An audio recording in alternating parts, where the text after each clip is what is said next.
목요 온라인 성경 이야기 함께 해주신 우리 성도님들 감사합니다. 날씨가 많이 춥습니다. 늘 강건하시기를 바라고 오늘도 하나님 말씀을 통하여서 지혜를 얻는 기회가 될 수 있기를 바랍니다. 우리 함께 기도드리겠습니다. 살아 역사하시는 하나님, 수천 년 전의 역사를 통하여서 오늘을 살아가야 될 신실한 그리스도인 우리들이 어떤 지혜를 배우고 깨달아서 이 시대를 하나님의 영광을 위해 살아갈 수 있을지 알게 하시니 감사합니다. 오늘도 말씀으로 우리를 깨우쳐 주시고 우리가 더욱더 역사의 지혜를 통하여 하나님 경외하기를 배우고 그래서 이 세상을 후회나 허망됨 없이 더 지혜로운 삶을 살아갈 수 있도록 이끌어 주시옵소서. 오늘도 우리의 스승님 대신 성령님 앞에 겸손한 어린아이가 되기를 원합니다. 우리를 지도하시고 가르쳐 주옵소서. 예수님의 이름으로 기도드립니다. 아멘. 오늘 구약 이제 마지막 시간이 되겠습니다.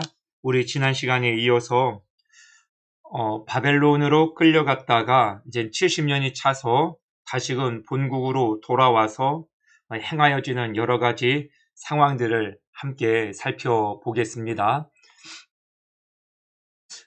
오늘 왕국과 그 이후 시대에 이어서 생각해 봅니다. 단일왕국, 분열왕국, 그리고 잔존 유다, 그리고 포로에서 돌아오게 되어지는 사건들, 역사가 이렇게 진행되어집니다. 우리 전체 흐름에서는 사무엘상, 사무엘하, 열왕기상, 열왕기하, 에스라, 느헤미야. 그래서 오늘 에스라와 느헤미야 부분, 이 부분에 이제 해당되어집니다. 살펴보려고 하고요. 단열왕국은 사무엘부터 시작되어지죠. 그 왕국의 역사를 그 이전에 이스라엘 역사가 있었습니다만 신정국가였다가 그 이스라엘 백성들이 하나님께 우리도 왕을 좀 세워달라. 사무엘을 통해서 그래서 사울이 첫 번째 왕이 되어지고요. 다음에 다윗이 왕이 되어지고 솔로몬까지가 단일 왕국이었는데 솔로몬 때 우상 숭배가 만연해져서 하나님께서 나라를 둘로 나누십니다. 하나님의 벌이죠. 징계이죠. 그래서 북이스라엘과 남유다로 두 역사가 흘러가다가 두 역사가 다 하나님 말씀에 순종치 아니하고 우상 숭배로 온갖 타락한 죄악상의 역사를 쓰게 되죠. 그래서 북이스라엘이 722년에 아수르에 의해서 멸망당하고 남유다가 그보다 조금 100여 년 늦은 586년에 바벨론에 의해 멸망을 당하게 됩니다. 그 역사들을 쭉 기록하고 있는 책이 이 6권의 역사서입니다. 포로로 잡혀가고 또 일부분은 남아있고 포로로 잡혀갔던 포로 생활을 기록하고 나중에 또 다시 70년이 차서 돌아오는 그런 상황들을 또 에스라 느헤미야를 통하여서 보여줍니다. 그래서 오늘 그 후반부를 함께 살펴보겠습니다.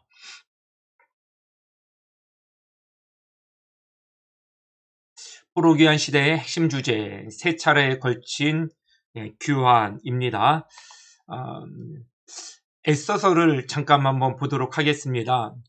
사실 에스더서는 이야기가 북이스라엘이나 남유다를 배경으로 하고 있지 않고 지금 남유다가 바벨론에 의해 끌려갔습니다.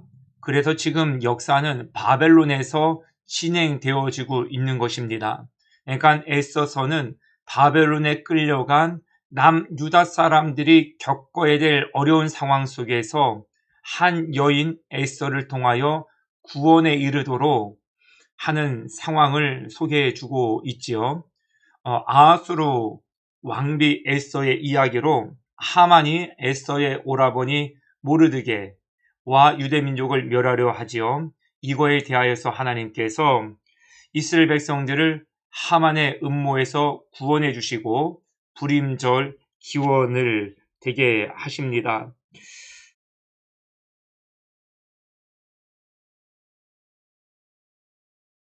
에서는 총 10장이고요. 1장부터 4장까지가 우위기의 이 상황을 설명해 주고 있고 5장부터 10장까지가 구원, 하나님께서 에스더의 기도를 들으시죠. 그리고 모르드게의 신앙의 절개를 보시고 구원케 해 주십니다. 그 상황을 설명해 주고 있습니다. 에스더가 왕비가 되어지고 이스라엘이 하만의 위기를 겪게 되어지고 하만이 역으로 치욕을 당하게 되어집니다. 하만이 모르드게를 세워 죽이려고 했던 장대에 본인이 스스로 거기에 매달리게 되어집니다. 이스라엘 구원과 불임절의 기원 설명해 주고 있습니다. 한번 내용을 볼까요? 1장에 아하수로 왕후인 와스티가 폐위됩니다. 왕비가 폐위되어진 것이 하나님의 섭리죠. 에스더가 그 자리에 서도록 함을 통하여서 앞으로에 일어날 사건에 대하여 하나님의 역사하시기 위한 발판을 마련해 주셨다는 것을 볼 수 있어요. 에스더가 아빠 부모님 없이 삼촌 모르드게에 의해서 크게 되어집니다.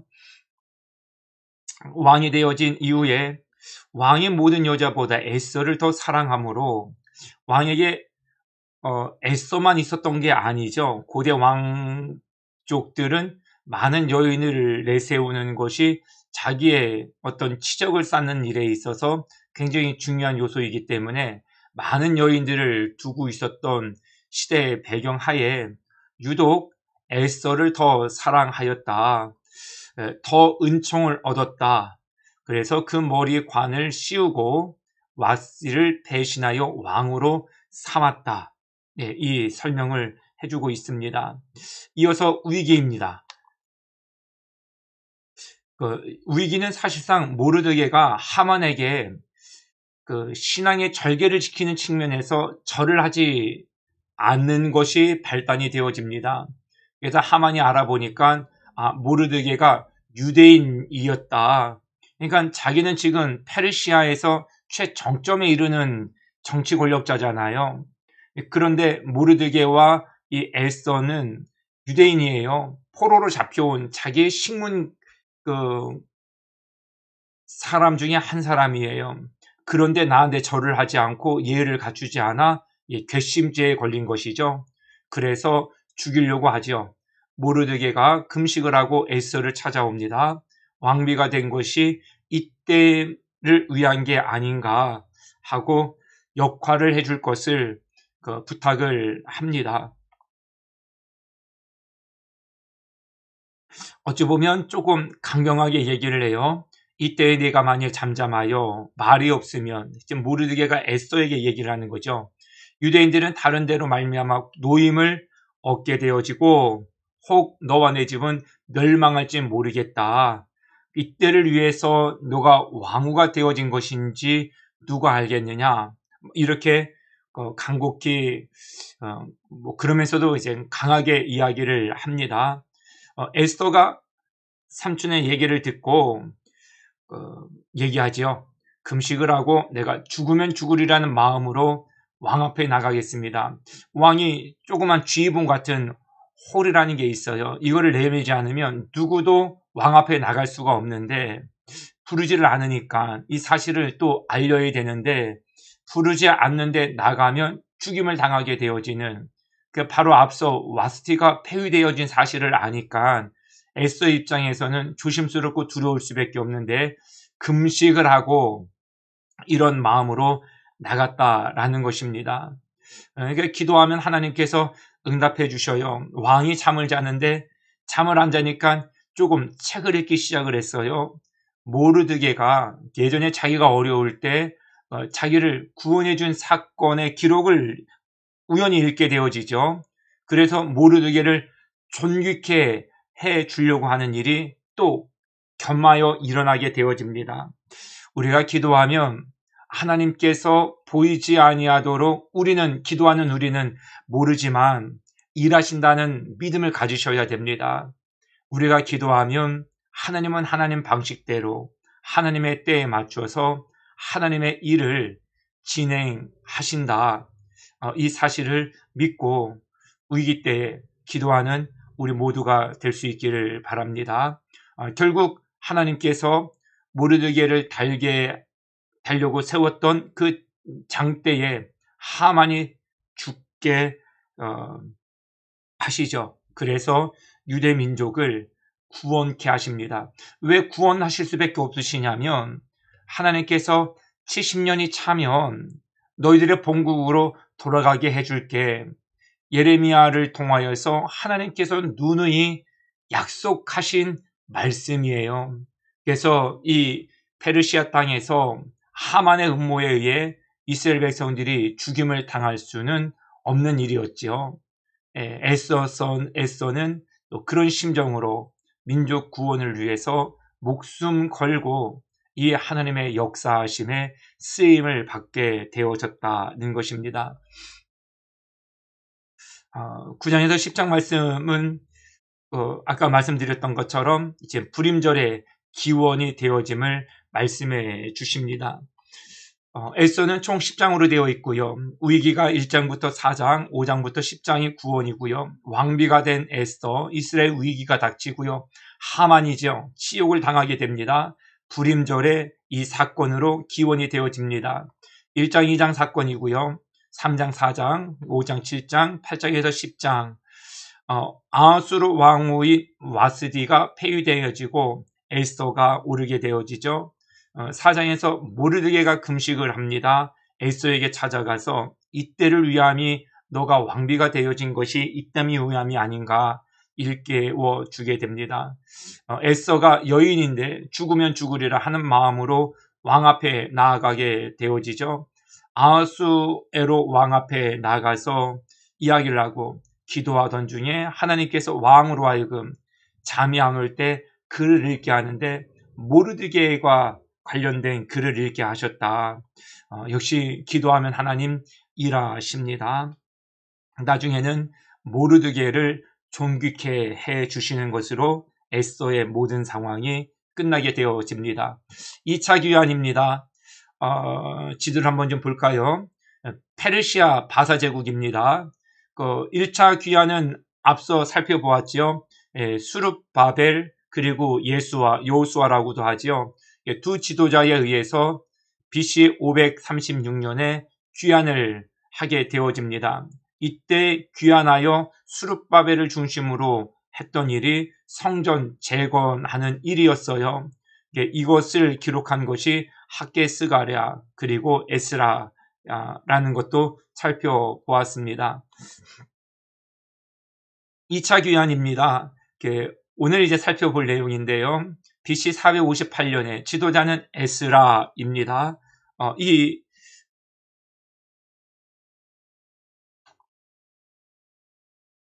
귀환을 하고 또 종교 개혁을 단행을 합니다. 1차와는 다른 게 1차는 귀환 후에 성전 재건이에요. 그러니까 외적인 단장을 먼저 한 것이죠. 그리고 에스라가 2차로 왔을 때는 종교개혁 내적인 변화와 회개를 도모하게 되어집니다.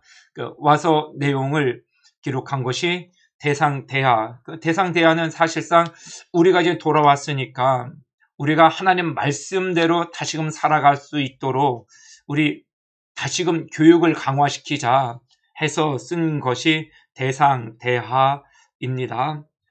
이때 이제 돌아오면서 바사왕 아다사스 왕이 율법학자 겸 제사장인 에스라에게 명을 합니다.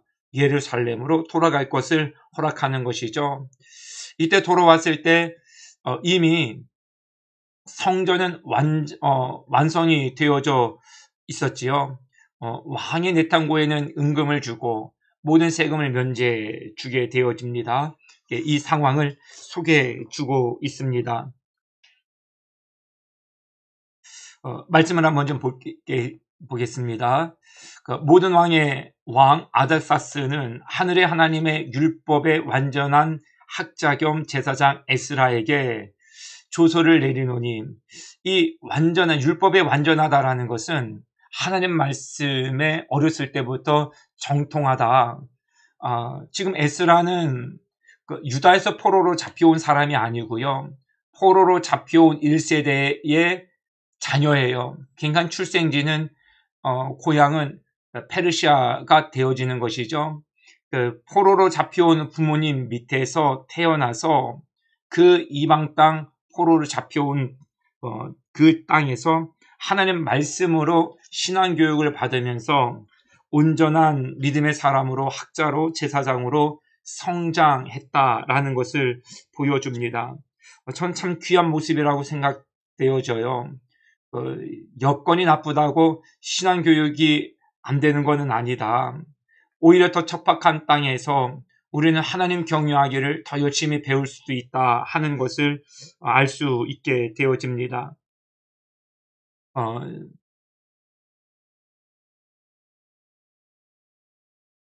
이때 종교개혁으로 단행하는 것이 뭐였냐면, 이스라엘 사람들이 이방인과 혼인한 사실을 알고 에스라가 울며 기도하고 통에 자복한다.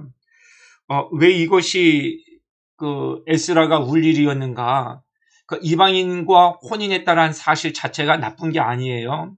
인종차별을 하겠다라는 게 아니고, 이방인들과 혼인하면서 우상 숭배하게 되어진 것 때문에 운 거예요. 에스라가 회개를 하는 것이죠. 사실 에스라는 바세 제국에서 출생해서 줄곧 신앙으로 잘 자랐지요. 사실 자기가 울며 통에 자복할 죄를 진 게 아니에요. 그런데 백성이 지은 죄를 와서 보니까 눈물이 나고 대신 아파하게 되어지더라. 이것이 지도자가 가져야 될 영적 성숙의 모습이 아닐까요?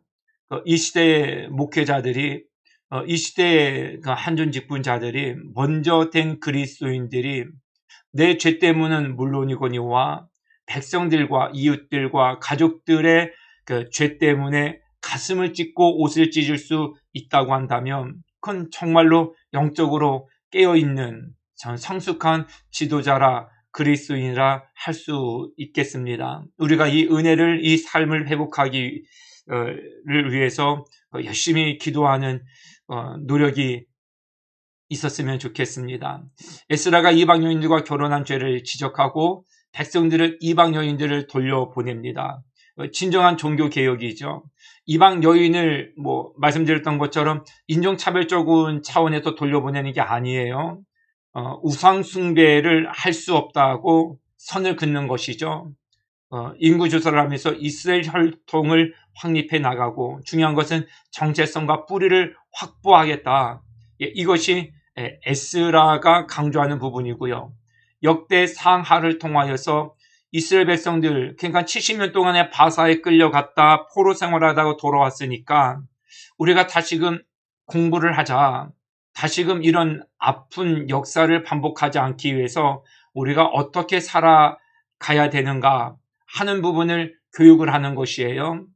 역대 상하는 그 교육에 교재를 할 수 있고요. 이렇게 쓰여진 책에 족보가 기록되어져 있어요.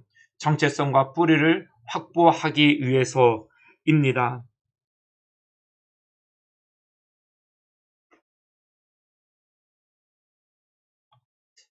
저녁 제사 드릴 때에 내가 근심 중에 일어나서 에스라입니다. 속옷과 겉옷을 찢은 채 무릎을 꿇고, 내 죄가 아닌데 지금 에스라가 이렇게 아파하고 있다는 거예요. 하나님을 향하여 손을 들고, 나의 하나님이여, 내가 부끄럽고 낯이 뜨거워서 감히 나의 하나님을 향하여 얼굴을 들지 못하겠사오니, 죄 때문에 부끄러운 거예요. 우리의 죄악이 많아 정수리에 넘치고 우리의 허물이 커서 하늘에 미침이니이다. 지금 저희가 아는 것처럼 1차 때 수르바벨과 예수아를 통하여서 귀환하고 성전 재건까지 마친 상황이에요. 그러니까 여기에서 소문을 들었을 때 뭔가 좀 온전하게 회복이 됐을 것이다라고 표면적으로는 되게 기대찬 모습으로 돌아왔을 텐데 와서 보니까 여전히 외적으로는 재건되어 있지만 내적으로는 아직도 재건되어지지 못한 모습을 보게 된 것이죠. 진정한 종교개혁은 우리 내면의 변화가 있어야 된다는 것을 일깨워 줍니다. 이게 진정한 회개인 것이죠. 이제 얘기합니다. 이제 너희 조상들의 하나님 앞에서 죄를 자복하고 그의 뜻대로 행하여 그 지방 사람들과 이방 여인은 끊어버리라. 이스라엘 백성들이 순종하게 되어집니다. 우리가 회복되어질 때 제일 중요한 것이 하나님 앞에서 죄를 자복하는 거예요. 무엇인가 문제가 자꾸 이제 꼬이잖아요. 문제를 푸는 가장 빠른 방법은 회개하는 것이에요. 내 잘못을 보는 겁니다. 문제가 자꾸 꼬일 때는 나를 안 보고 상대를 자꾸 보고 상대를 지적하게 되어지면 문제가 자꾸 오리무중으로 치닫게 되어지죠. 나를 보고 내 죄를 바라보며 내가 무릎 꿇고 회개하는 것이죠. 그런 문제가 쉽게 해결되어집니다. 지금 에스라는 백성들로 하여금 그런 모습으로 나가야 한다는 것을 본인 스스로 성숙한 지도자의 모습을 상기시켜주면서 이끌어가고 있습니다. 말씀드렸던 것처럼 역대 상하 내용은 포로에서 돌아온 이스라엘 백성들의 신앙 교육을 위해서 기록되어진 책입니다. 역대기 상을 살펴보겠습니다. 역대기 상은 아담부터 사울까지 족보 이야기가 1장부터 10장까지 소개되어져 있고요.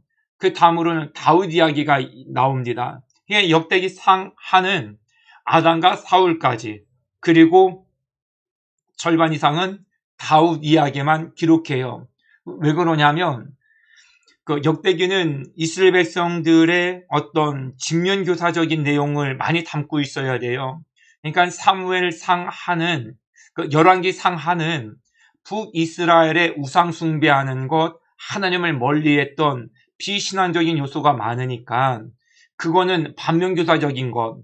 그래서 그거는 조금 빼고 정말로 하나님께서 다윗 왕가를 중심으로 해서 경건하게 하나님의 역사의 흐름을 순종하여 써갔던 그 직면적인 모습을 많이 이제 담으려고 하는 것이죠. 그래서 다윗 이야기를 많이 언급을 하고요. 그 밧세바의 사건이나 이렇게 지적이 되어질 만한 부분들은 잠깐 살짝 다루고 다윗이 하나님 앞에 보였던 신앙의 방향성, 어떤 정통성, 그런 진실된 부분들을 많이 기술해 주고 있습니다. 역대하도 마찬가지입니다. 한번 살펴볼게요. 역대하는 36장으로 되어 있고요.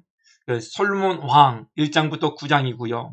그리고 남유다 왕 20명에 대한 기록을 나머지 장에서 기록하고 있어요.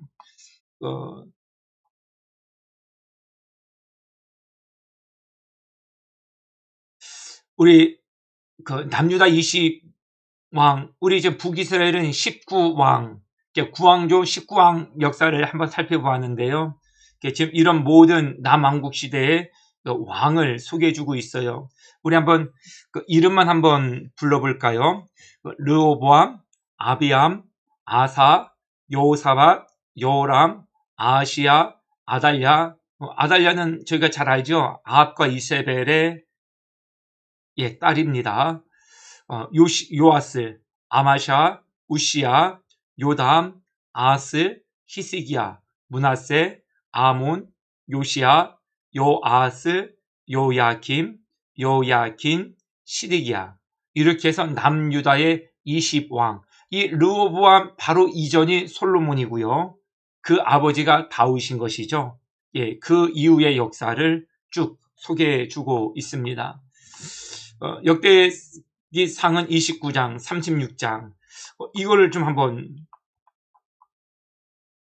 역대기 상하를 네 부분으로 구분하시면 좋겠어요.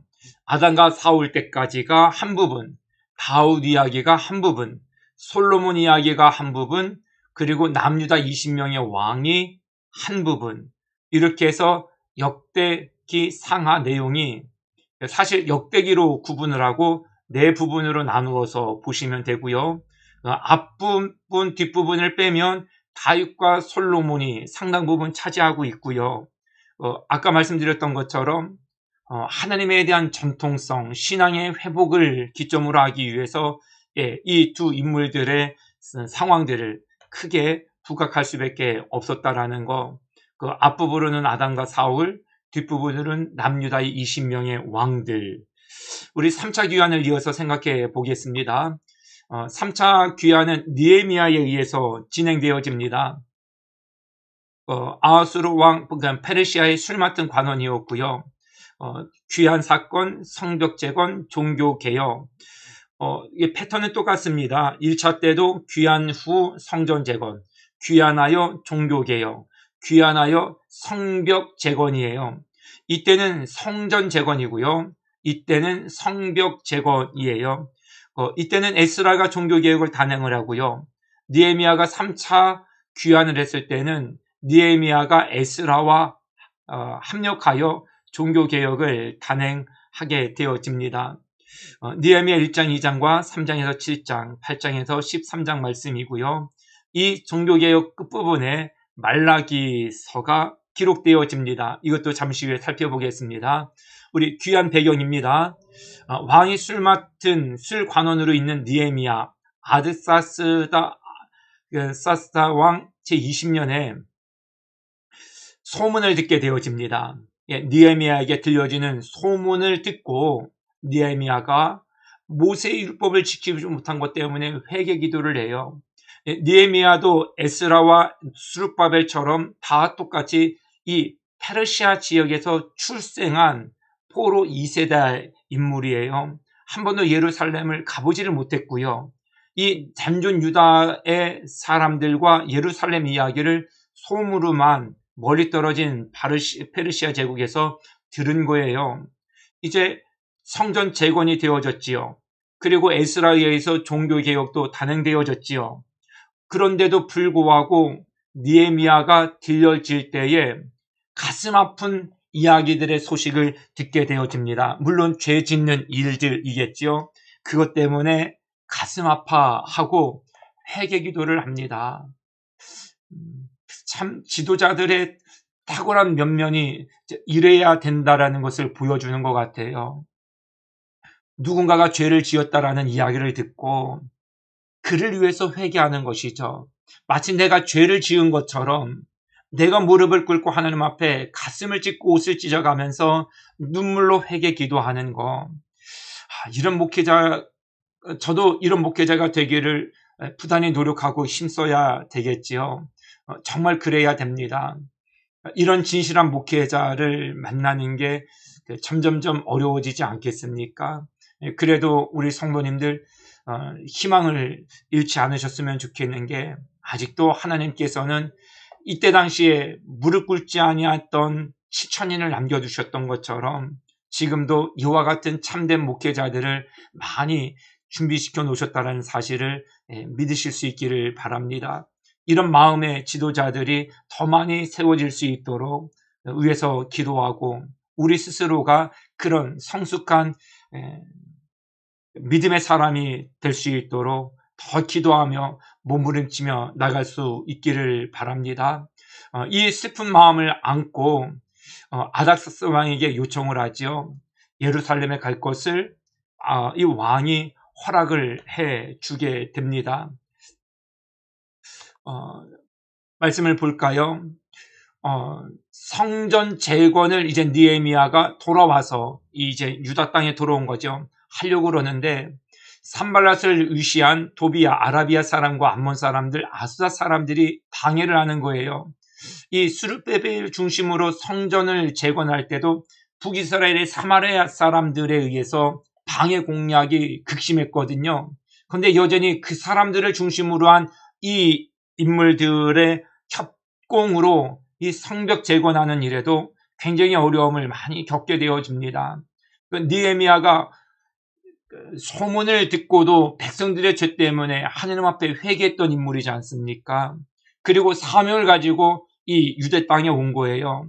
이런 공격과 방해로 물러설 느헤미야가 아니죠. 보니까요, 공격을 막 하는 것이에요. 그리고 산발랏은 이때는 이 페르시아에 편지를 보내서 느헤미야가 반드시 왕을 배교할 것입니다. 음모죠. 느헤미야의 탁월성이 있다고 하면 분별력이에요. 이것이 정말로 누구를 위한 것인지, 느헤미야는 이게 음해라는 걸 알고 물러서면 안 되겠구나 하고 나를 두렵게 하려고 하는 것뿐이다. 분명하게 판단을 하죠. 그리고 하나님께 기도를 합니다. 우리가 하나님의 일을 할 때 분별력은 굉장히 중요해요. 저희들이 분별력 없이 괜한 일에 용기를 낸다든지 아니면 괜한 일에 좌절을 경험한다든지 옳지 않습니다. 분별하여서 싸워야 될 일은 싸워야 되고요. 분별하여서 물러날 일은 물러날 줄 알아야 됩니다. 공격이 있다고 해서 다 피할 일은 아니라는 것이죠. 느헤미야는 이런 위협 속에서도 경비를 세게 하고 백성들을 모아서 이 성벽 재건을 완성하도록 이끌어 가게 됩니다. 그러고 나서 하는 일이 율법책을 낭독하여 해석하는 것이죠. 이때 종교 개혁은 이 두 번째는 에스라 혼자 진행을 했던 것이고 에스라와 느헤미야가 이번에는 함께합니다. 초막을 짓고 7일 동안 절기를 지키며 8일에 성회를 열었다. 24일에 모여 금식하고 이방인들과 절교하고 말씀드립니다만 싫어서가 아니에요. 하나님 앞에 신앙의 올바름을 세우기 위해서 결단한 것이죠. 레위인들의 역사를 통해서 하나님께서 우리를 어떻게 도우시고 우리를 어떻게 용서하셨는지에 대해서 일깨워주고 온갖 죄에 대해서 회개케 합니다. 첫 세상을 하나님께 드리고 11조를 드리기로 합니다. 안식일을 범한 것을 꾸짖고 지키게 하고 솔로몬의 이야기를 하면서 이방인들과 결혼하지 말라 얘기를 해줍니다. 솔로몬이 무너진 것이 이방인과 결혼해서 그래요. 타국인들과 결혼해서 문제가 아니라 그들과 결혼하면서 그들이 가지고 온 우상 숭배하는 것 때문에 문제가 된 것이죠. 우리가 결혼을 할 때 정말 중요한 것이 내가 그 여인을, 그 남자를 사랑할 수 있어요. 근데 종교가 달라요. 정말 힘들거든요.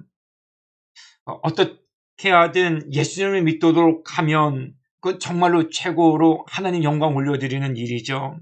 그런데 불신자들이 그들이 섬기는 어떤 종교관, 신앙관을 가지고 우리를 핍박하고 공격을 하면 맞서 싸워야 되죠. 물리력을 통하여서 싸우라는 게 아니라 선으로 악을 이기는 것이죠. 더 섬기고 눈물로 기도하고 회복되어지도록. 그것이 어려우니까 하나님 말씀하시는 거거든요. 이방인들과 결혼하지 말라. 그렇지만 결혼을 했으면 이방인들에 의해서 영향을 받는 게 아니라 이방인인 그가 하나님을 섬길 수 있도록 선한 영향력을 끼치는 일에 더 기도하며 심혈을 기울이는 삶을 살아야 할 것입니다. 우리 말라기서를 한번 보도록 하겠습니다. 말라기는 총 4장으로 되어 있고요. 앞부분은 죄에 대해서, 뒷부분은 메시아의 도래에 대해서 말씀해 줍니다.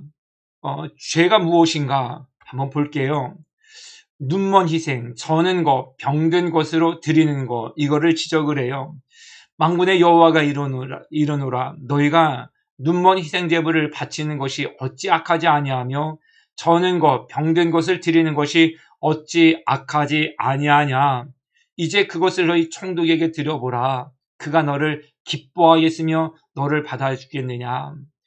하나님은 우리에게 무엇이 필요해서 말씀하시는 분이 아니시거든요.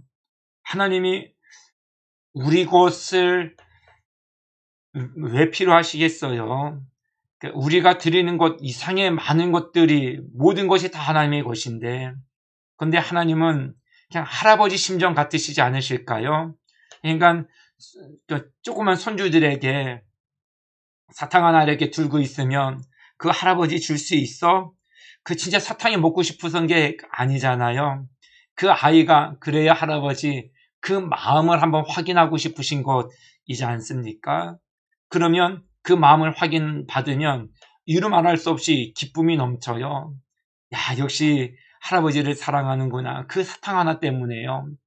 그리고 그 손주를 위해서 진짜 지갑을 열어요.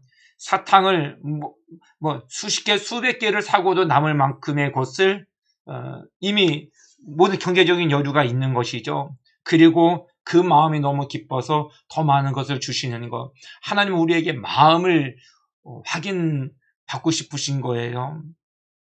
그래서 하나님께서 말씀을 하셨는데 거기에다가 사탕을 만약에 달라고 할아버지가 얘기했는데 둘 중에 하나 중에서 진짜 자기가 맛없어서 안 먹는 걸 그래 할아버지 이렇게 드리면 사탕은 주는 행위는 있는데 이놈 봐라 이런 섭섭한 마음이 들겠지요.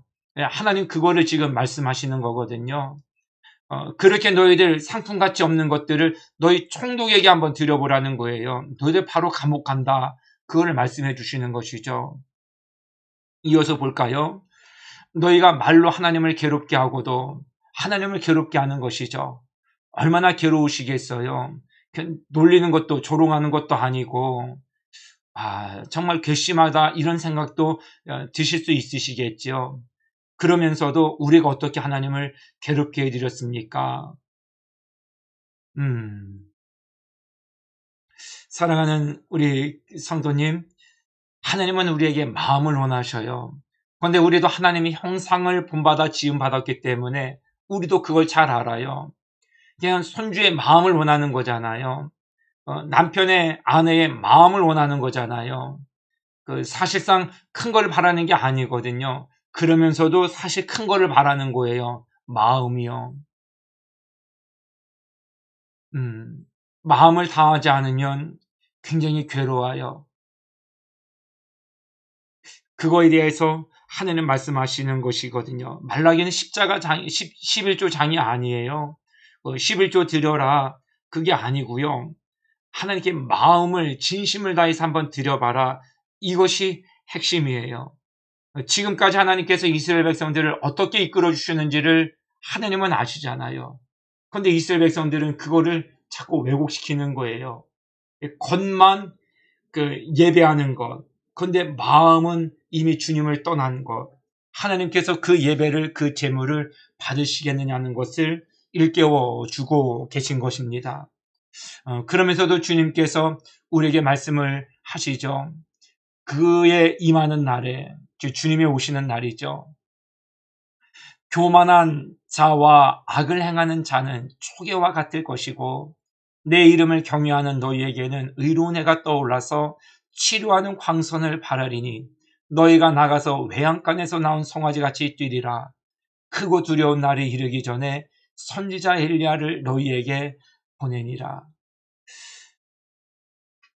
하나님을 경외하는 것, 주님은 우리에게 이거를 원하시는 것이죠. 하나님을 너무 존경하는 것이죠. 사랑하는 마음이죠.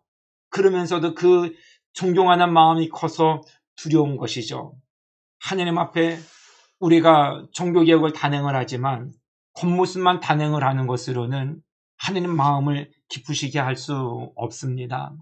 그래서 늘 우리의 마음을 돌아보는 자세가 중요합니다. 우리가 형식만 종교개혁의 대상으로 삼고 그래서 우리가 예배를 드리고 있으니까 이렇게 안주아주 하지 말아야 될 것이고 우리가 하나님을 사랑하는 마음으로 예배를 드리고 있는지 무엇 하나 작은 것을 드리더라도 하나님 앞에 정성을 다하여 드리고 있는 것인지 우리 내면을 잘 들여다보는 것이 중요하지요. 주님께서 오시는 날 주님은 우리의 이런 마음의 내면을 살피셔서 우리를 천국으로 아니면 우리를 지옥으로 이끄신다는 사실을 우리 두려운 마음으로 인지해 나갈 수 있기를 바랍니다. 말라기서는 총 4장이고요. 죄와 메시아의 돌에 대해서 1, 2장과 3, 4장으로 구분되고요. 병든 것, 겉으로는 괜찮은지 모르겠지만 속이 다 병든 거예요. 예물은 온전한 것을 드리라 말씀해 주셨거든요. 이방인들과 결혼하고 어려서 취한 아내에게 괴사를 행하며 행악을 저지르고 여호와께서 선히 보신다고 한다. 이거는 정말 그 겉모습의 현상을 보고 왜곡시키는 거죠. 하나님은 항상 우리의 마음에 관심이 많으시다라는 사실을 늘 기억하셔야 합니다. 교만한 자와 악을 행하는 자는 초계와 같을 것이다. 주님 오시면 반드시 심판하십니다.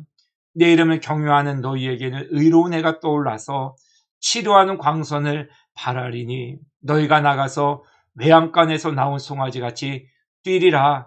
크고 두려운 날이 이르기 전에 선지자 엘리야를 너희에게 보내리라. 이렇게 해서 하나님은 이스라엘 백성들의 마지막까지도 마음, 본심이 회복되어지기를 원하셨다라는 것을 알 수 있습니다. 포로 귀환 시대를 우리 살펴보았어요. 총 3차에 거쳐서 진행됐고요. 1차 지도자는 스룹바벨이고요. 2차는 에스라, 3차가 느헤미야였지요. 1장부터 6장이고요. 에스라입니다. 그리고 10장부터 10장, 그리고 1장부터 이건 느헤미야 13장까지 내용입니다. 귀환과 성전 재건, 귀환과 종교개혁, 그죠? 그리고 귀환과 성벽 재건, 이것만 보시면 됩니다. 성전 재건, 종교개혁, 성벽 재건, 종교개혁, 이렇게 포로 귀환 시대의 행보를 이해할 수 있습니다. 학개스가랴 에스더 기록되어져 있고요. 대상, 대하, 남유다를 중심으로 해서 이스라엘 백성들 신앙 교육 교재로 집필되어졌다. 마지막으로 하나님 원하셨던 것, 하나님의 본심이 무엇인지를 말라기를 통하여서 보여주고 계십니다. 오늘 여기까지 해서 구약 전체를 마쳤습니다. 그동안 함께 해주셔서 너무 감사드리고요. 이제 곧 준비해서 신약도 우리 성도님들 함께 해주실 수 있기를 바랍니다. 역사적인 그 과정이 우리에게 주는 지혜가 큽니다. 우리 정말로 역사를 통해서 얻는 교훈을 우리 잘 마음에 되새겨서 이 시대를 써 나아가는 모든 역사의 족적에 정말로 하나님 보실 때 기뻐하실 만큼 우리 그런 역사를 써 나가는 우리 모두가 될 수 있기를 주님의 이름으로 축복합니다. 오늘까지 함께 해주셔서 감사합니다. 날씨가 추워지네요. 감기 조심하시고 모든 이들이 기뻐하는 연말, 우리 주님 오실 기대와 소망으로 참 평강 넘치는 연말 되실 수 있기를 주님의 이름으로 축복합니다. 함께 해주셔서 감사합니다. 다음에 뵙겠습니다.